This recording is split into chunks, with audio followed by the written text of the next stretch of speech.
Signal Messenger seems simple enough, but here are some super cool life-changing tips that'll step up your Signal game for you and your contacts. Take it from the massive Signal shill.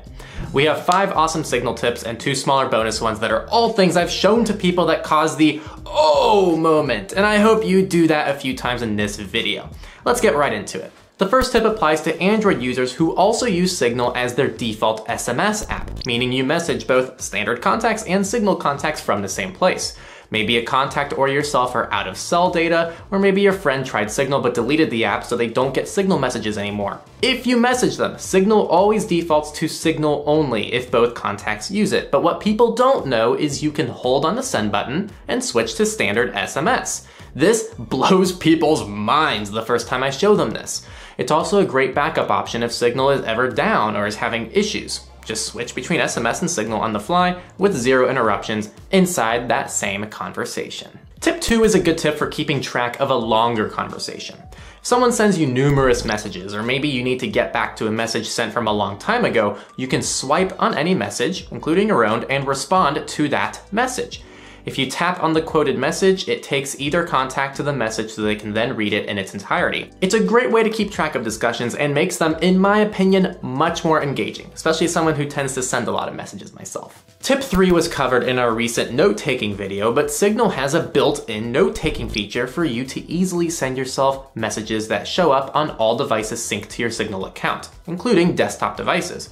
This is good for basic notes, sharing images between devices, URLs, or even things like shopping lists. For digital minimalists like myself, it allows me to live without a Notes app, one less app on my already minimal phone.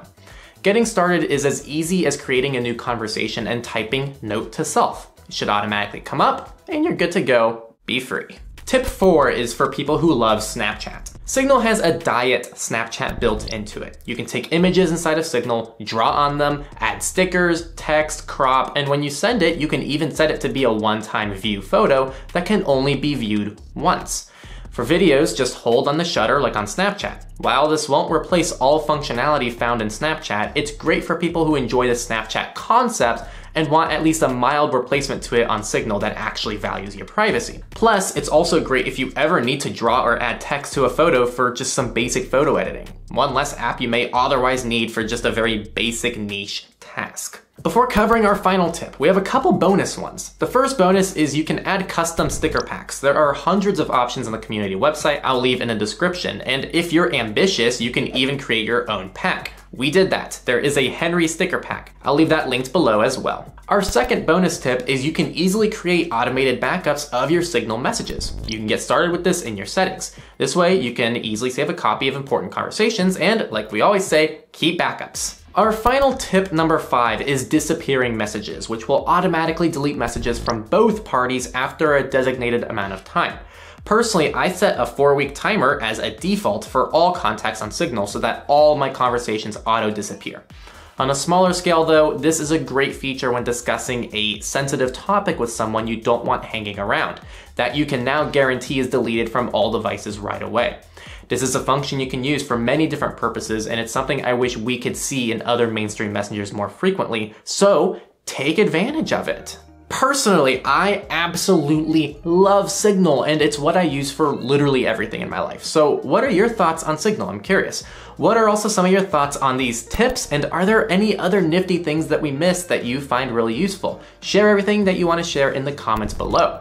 Final bonus tip, because you stuck around to the end of the video, so thank you. You can click Insight Score in the menu when you open the app to see the percentage of messages you send through Signal. Obviously, this is only for Android because it'd be 100% on iOS because you can't set Signal as a default SMS app on iOS because Apple's dumb. But on Android, if you're also using it as your SMS app, you can see your contacts that don't use Signal. Those are your bad people and you need to cut them out of your life. Also, leave a comment with your score. I'm personally doing amazing, if you couldn't tell. That's it for this video. Our mission is to spread privacy to the masses, and you can help us directly achieve that by supporting us on Patreon or via Monero. We'll see you next time on TechLore. Thank you for watching.